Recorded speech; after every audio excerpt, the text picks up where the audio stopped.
Welcome back, folks, to another episode of Pick Your Politics. We have a great show for you today.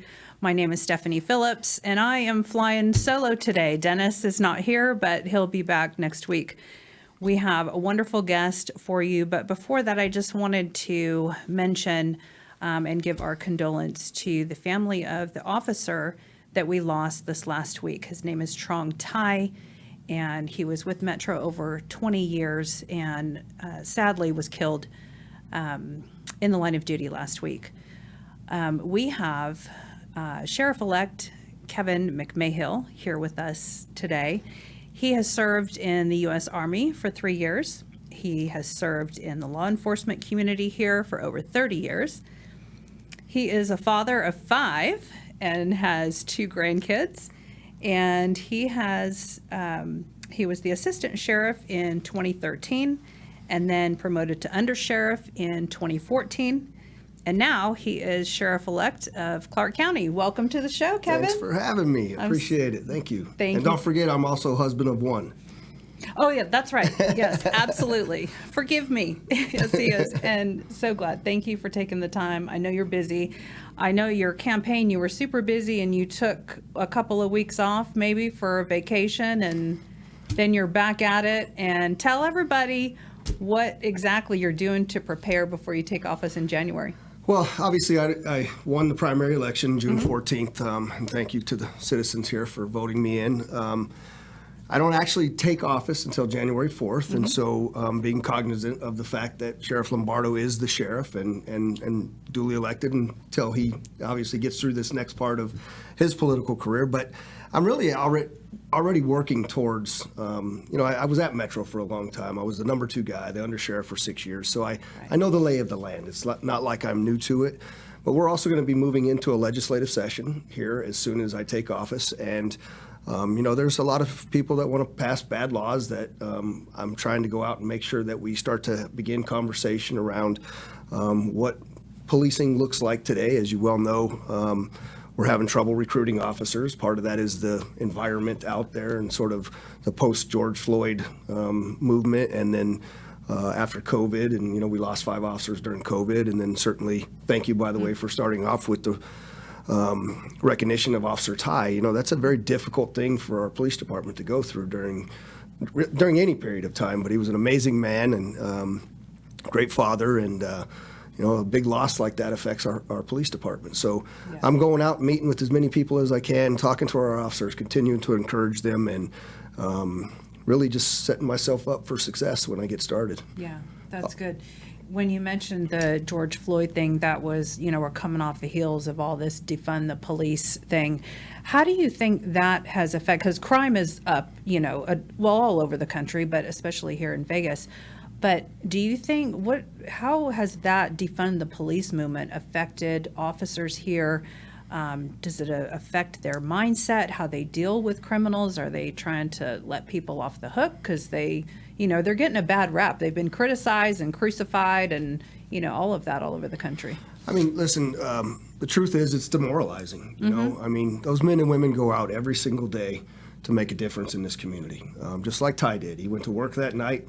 Right. He's expecting to go home and see his daughter, and he'll never do that again. Right. And so those officers are going out, and it's a lot easier to police when you feel like your community really supports you. Mm-hmm. The good news is that the Las Vegas community really does support the police. We've had our challenges like everybody else, but overwhelmingly the community supports the men and women of the Las Vegas Metropolitan Police Department. And I will tell you one thing, though, that's very important for people to understand at home is that we elect the sheriff here in Clark County. And most sheriffs around the country that get elected, they don't have large police departments. They run typically a jail and a small patrol force. There's no sheriff in charge of any major metropolitan city in America. Mm-hmm. They're all appointed by mayors and councils and those kinds of things. And so having the autonomy to police appropriately by having the sheriff as an elected individual responsible back to the people that elected us is a really crucial point. And keeping the faith of the men and women that are going out there and doing this job day in and day out is critically important to success in fighting crime. Yeah. We have a lot of other problems, as you well know, with prosecutions and letting people out of jail and raising felony thresholds and all of these kinds of things that are, the truth is let me give you this just one example. narcotics offenses today, they literally are out of jail before we finish the paperwork. That's an old cliche, but it's incredible. literally true. Yeah. And so we've got to go back in and have a lot more conversation about what the rest of the criminal justice system looks like as well. Right. Which, if you remember, just prior to starting this podcast here, was that you and I were talking about judges very briefly. Such a critical component to make sure that the men and women of our community are electing judges that are firm on law enforcement and making sure that they're taking care of the victims and not the criminals. True. Yeah, and our DA is very important too, Yeah. to this county. And with the drug situation and the border being the way it is and all the fentanyl that's coming across, I was astounded to read the main cause of death for people 18 to 45 is fentanyl poisoning now. Number one cause of death. And what can we do? You know, a lot of that comes into Vegas just Of because of course. tourism, gangs, illegals, all of that all combined. So how do we combat something like that? We have to continue working on the task forces that we have that focus in on that. But, fentanyl's the latest drug. There for a while, a couple years ago, it was heroin and which was a natural move on from the pill epidemic that we had. And prior to that, it was methamphetamine. And prior to that, it was coke. And so it's really an addiction problem that we have here. I know that you've heard me talk about some of the biggest challenges that we have to American policing today is homelessness, mental health, and addiction. Yeah. The Clark County Detention Center is the largest addiction treatment center in the state of Nevada, the largest homeless shelter in the state of Nevada, and the largest mental health facility in the state of Nevada. And that's not acceptable. And by the way, when my officers get in an officer-involved shooting, addiction and mental health are almost always present in one of those officer-involved shootings. And so I owe it to my police officers to work collaboratively with the rest of the elected officials to actually put some real programming in, because we also know that incarceration doesn't fix any one of those things either. Right. So we keep putting them in jail. They don't get help. They get dried out. We give them the medicine they need. But when they come back out into our community, they can't get any of the additional medicine. Most of them don't have insurance. Most of them don't have any means or capability. And so we have a problem, and it's the responsibility of elected officials to do something about it. Yeah, and I've heard many times that there's not enough mental health facilities in Clark County. So we really need to work on that. So these people have a place to go. And maybe jail really isn't. I mean, the jails are overcrowded, prisons are overcrowded. Maybe that's not the answer, and we do something different. I think certainly it's part of the answer, but once we're able to transition somebody out, much like many of the other programs that we have, is we need to have some community resources out here to help take care of these individuals so that they're not continuing to reoffend, so they can go back to jail to get the medicines that they need to stay healthy. Right, gotcha. Well, you mentioned the legislative session, and gun laws are always a big, item in people's minds. Would you be in support of a constitutional carry state? Nevada being that? I don't have a problem with constitutional carry at all. I believe that, I never leave home without a gun. I carry mine everywhere I go. I do have some issue with constitutional carry in this particular sense. We have individuals that like to sort of press the line. So they'll show up on Las Vegas Boulevard, as an example, carrying a long gun in front of a casino. So we have, 300,000 visitors at any given time from another state that don't know what's going on. Multiple 911 calls come in, and so we always have these confrontations between police responding and individuals standing up there. That doesn't make a lot of sense to me to allow that kind of thing to happen, but I don't believe that we need any additional gun laws. I believe we have enough gun laws on the books that we need to enforce these gun laws. We need to prosecute those individuals, and they need to pay for when it is that they're using a firearm in the commission of a crime. I do say one area, to be completely candid with you, that I'm still conflicted on is this whole ghost gun piece where you're able to 3D print the guns at home without serial numbers. I'm still conflicted around what that looks like and what it means within our community. I haven't been able to really get the data on it yet to see how many we're getting, but I do know that we confiscate a significant number of those ghost guns. Wow. And how do you feel about the 30-round magazines? I know our current sheriff weighed in on that years ago, but what do you feel about the 30-round mags and the ARs and, those types of things? Yeah, there's more guns in the world today than there are people. The whole idea around taking everybody's guns away is just never going to happen. I think the country, it's one of those issues that the country is divided right down the middle on as far as, you're not going to take my gun away. And then Right. the rest of them say, we need to take all guns away. When Sheriff Lombardo made the comment around the 10 bullets inside of a magazine, it was because there was some data that was published when we had active shooters in places that the most likely opportunity for either an armed citizen or a police officer to stop that individual was during the magazine change. I don't think he's wrong on that, but I also don't believe that we're going to get to a place where we're going to ever be able to take everybody's 30-round magazines away from them. I just don't see that. And so responsible gun ownership is key. I believe that we need to make sure people have safes and a number of things, because most of the guns that are out on the street that are being used in the commission of a crime were taken in a home burglary or a home invasion. So if as responsible gun owners, we were able to lock up more of our weapons, make sure they're not out around children, those are all things that make sense Common to me. sense stuff, It's common yeah. sense.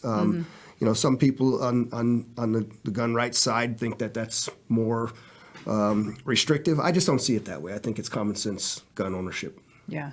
Do you think that the red flag laws they have in place are a violation of constitutional rights, or do you think that it's just right up to that point and just enough, but any more would be a violation?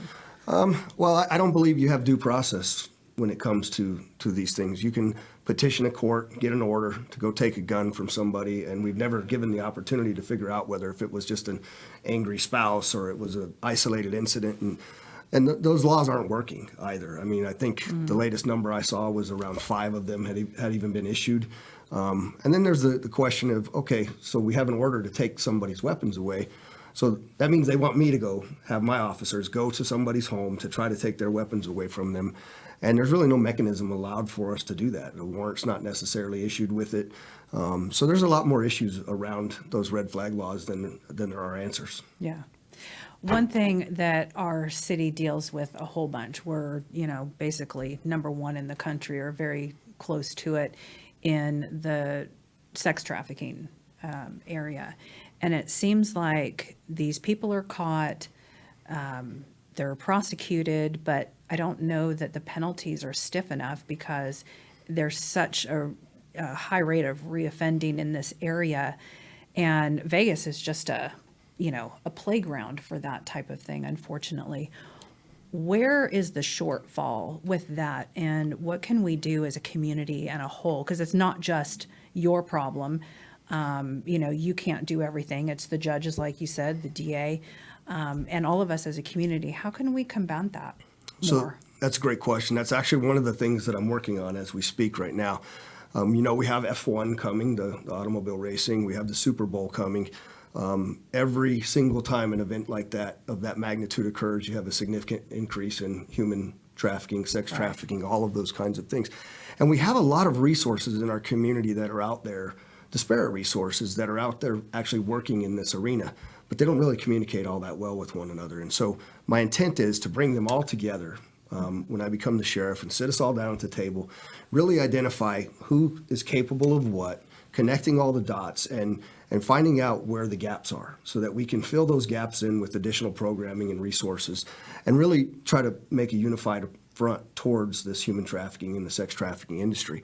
There's also some change within law enforcement right now around how it is that we treat those individuals that are victims of sex trafficking. And, Right. For the longest time, we treated them as suspects, As criminals, people, as right. criminals that Yes.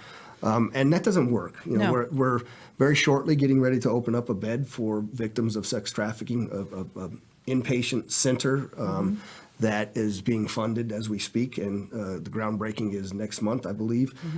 So that we'll actually be able to, instead of treating that individual who has been a victim like a suspect, but actually treat them in a holistic way so that we can get them out of that life, because they're full of fear. It's a dangerous world they're living in. Yeah, they've been abused and they've been fed drugs. Yep.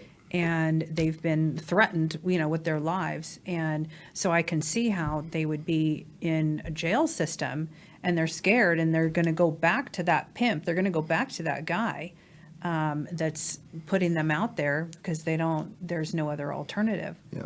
So, And it's really important, though, that this is not just solely a law enforcement effort because, right. they're also conditioned to hate the police, to look at us as the enemy, and in part because we've treated them like suspects for so long. right, And so right. we have a real sea change around that mindset that's occurring as we speak. And so I'm hopeful that as a community, like we do in so many other areas, that we can come together and actually make a difference here in Las Vegas. Yeah.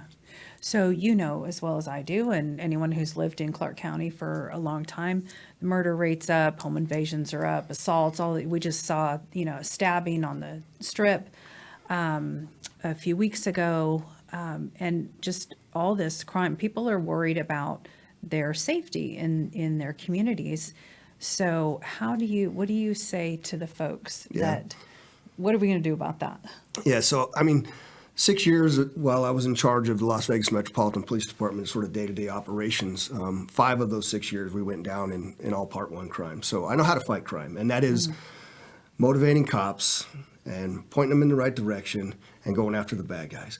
But there's also a lot more that goes into that. And some people will sit there and say that this community outreach part of this doesn't really work. I can tell you that I was the captain in 2010 in West Las Vegas, Bolden Area Command. And at the time, it was the worst area command in the city. It led in all crime categories. Today, it's one of the safest area commands in the city. And much of that is because of the deep relationships that we built within those communities and really sort of structurally began to change the way it is that they viewed us and the way that we viewed them.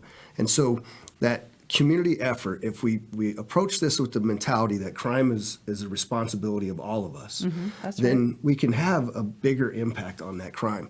But nothing beats a well-trained cop getting out there, being inspired and motivated to go out and hunt these individuals down that are creating victims within our community. And we're going to do exactly that. Yeah. But it's my job also then to make sure that the rest of the criminal justice system is working, because as you well know, individuals with mile-long arrest records are out there committing crime. It's still true that around 10% of the people commit 90% of the crime, and so we have to focus in on those repeat offenders and make sure that there's a reason for a prison ministry, right? You still need to send people to prison, and they need to be punished for what it is that they've done. Right. And there's a shortage of cops here, I understand, or we have problems recruiting sometimes. Is that due to COVID? Is that due to these mandates? What is it that we can't get people here and enough people? Is it the funding? We need more funding? No, I don't know what the latest number is. I think it's somewhere around 170, because I know we just graduated an academy. But at one point, we were around 300 officers down. Most of that I would blame on the sort of the climate around American policing and the narrative, the false narrative, obviously, that was out there, that we're bad people and those kinds of things. There's also been an erosion of some of the benefits that officers have been able to have over the years. They used to have longevity pay. They want that back desperately. It's never good to have one cop who's working alongside another cop that doesn't have the exact same, pay and benefits that somebody else has. And so it's a complex issue, but I think we also need to do a better job of that. A lot of agencies focus in on recruiting outside of their communities. Especially when you go and you look at cities that have failed dramatically, that turned their back on the police department, like Seattle and Portland and San Francisco and Denver and Chicago, and the list goes on and on and on. But what people don't realize is when you go to those places to recruit officers, they almost never are going to come to your police department, because the retirement system that they're in doesn't transfer to another state. So if you have 10 years in Seattle PD, as an example, you're going to be walking away, and can you deal with it for 10 more years, or can you just completely walk away from what you've already invested there? So we've got to do a better job of really explaining the value of that to our local communities, and so encouraging people like yourself and a number of others to really have an understanding of what the police department's about, do ride-alongs, and because once you get the bug, it's the greatest job on the planet. I really believe that. I believe it's the most honorable job on the planet as well, and the men and women that are out there doing that job today are just amazing human beings. Yeah, and they don't get enough credit. They sure don't. Like I said, they get criticized, and they've been really given a bad rap. And there's always a bad apple in a group somewhere, in an office, wherever it is. There always seems to be. And it's, but the rest of them are so good. And we're so grateful and thankful that we have men and women that take care of our community like that. You had started, we were talking before the show, you had started or helped start a program called Hope for Prisoners. Yeah. Can you tell everybody about that and what that's all about?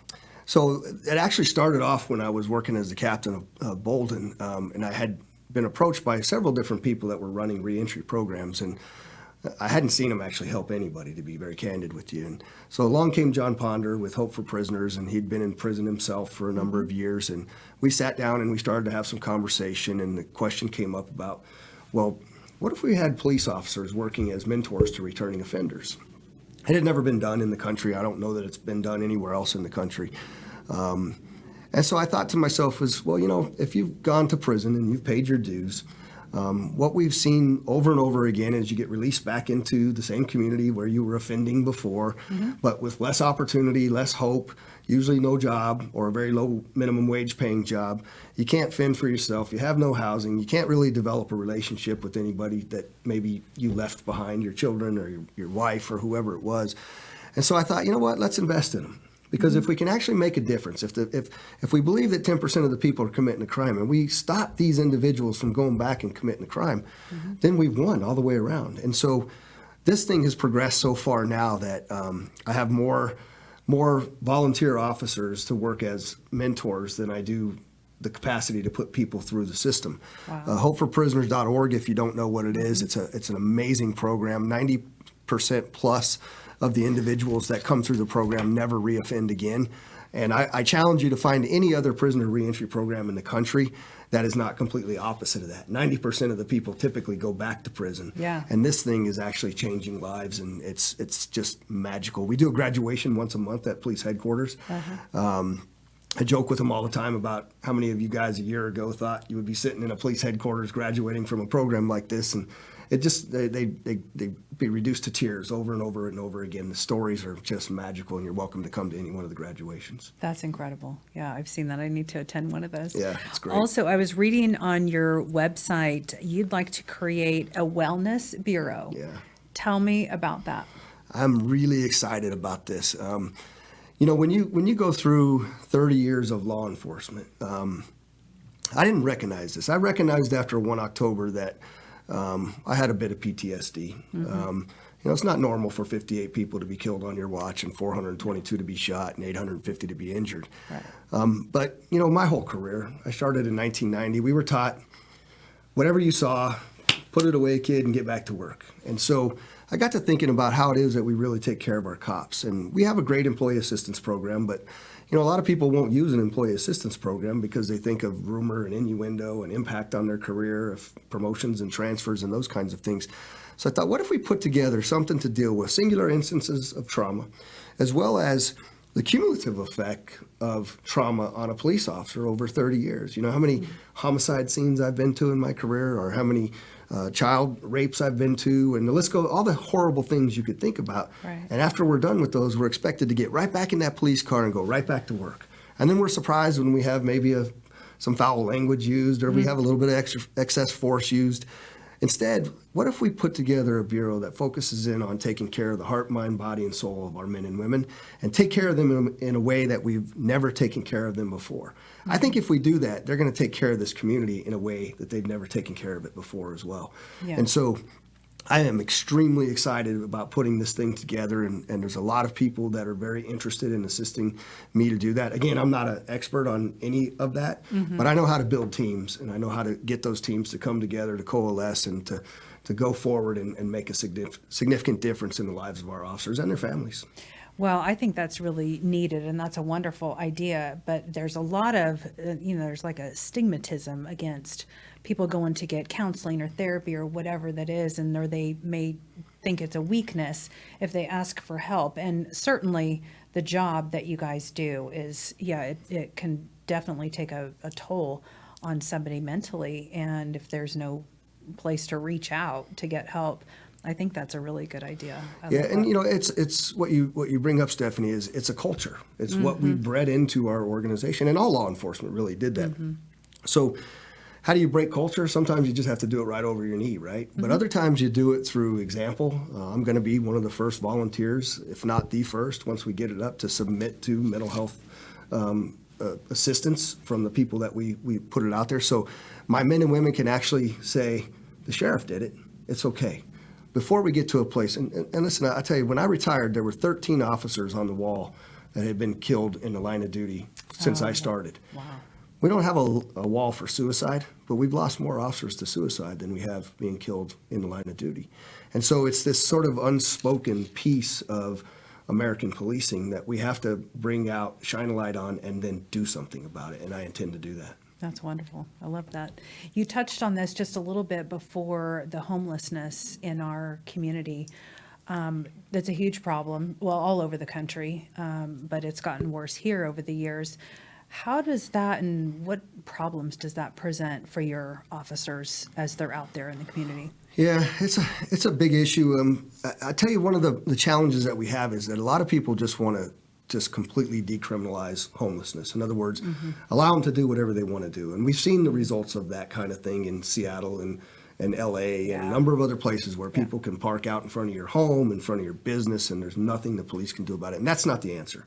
Again, this is another one of those areas. I'm already working with a couple of elected officials, Brian Knutson from the city being one of them, Commissioner Naff from the county, and we're taking a trip down to Phoenix to see a very successful model that they've implemented in Phoenix at the end of November.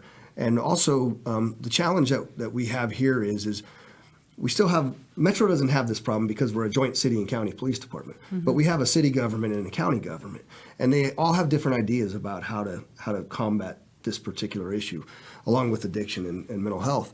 So, hopefully that part of the effort by having people from both of the governments, along with Metro, that we can find solutions to some of the challenges that we have. But I will fight against allowing homelessness to take over this city entirely, because it's just not good for our community. And it's not. The other part is that people want to talk about this from the perspective of how humane it is.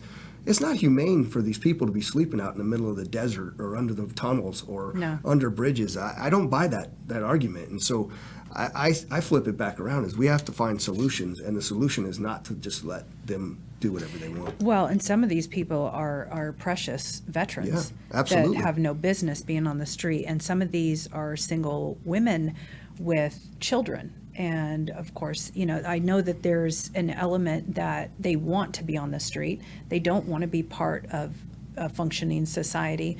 But the ones that do want help and need help, and just don't know where to go, we do. Well, we know that people are service resistant. In other words, you can offer it to them 10, 12, 15 times, but on 16 they might take it. And so you have to keep trying. But I can tell you that there's very few people that will go down at 10 o'clock at night and walk around the homeless encampment. The police are there all the time, but there's a lot of people becoming victimized by being homeless as well. And you're right, we have far too many women, far too many children, and far too many veterans out there that we owe it to them, a debt of gratitude for their service, and we need to do something more about it. Right, I agree.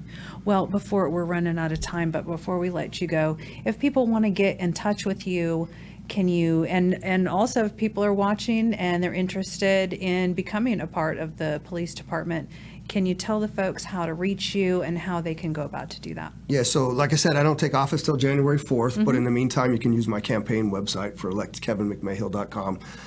As far as becoming a police officer, I would highly recommend that you go to lvmpd.com or protectthecity.com. We have it all laid out in there as to what it is that you would do. Everything from the actual hiring process, where you have to take a physical fitness test and all the rest of the stuff. We have examples. We have opportunities for you to go out there and work out with our cops so that you're in the best shape that you can be to take those tests. So we do everything that we possibly can, but come do a ride-along. That's what I would suggest, because you will see whatever preconceived notions that you have about the police, it will change your heart and your mind about what it is that those men and women are out there doing every single day in this community. That's a good idea. Well, thanks for all of that. Thank you again for taking the time to, I know you're busy, and thanks for coming on the show. This is good. Well, thank you, folks. That will wrap it up for today's episode of Pick Your Politics. Thank you for joining us, and make sure and get out there and vote, because early voting starts the 22nd. That's right around the corner. So vet your candidates, get to know them, go to all the events that they have, and make sure to vote. And we'll see you next week.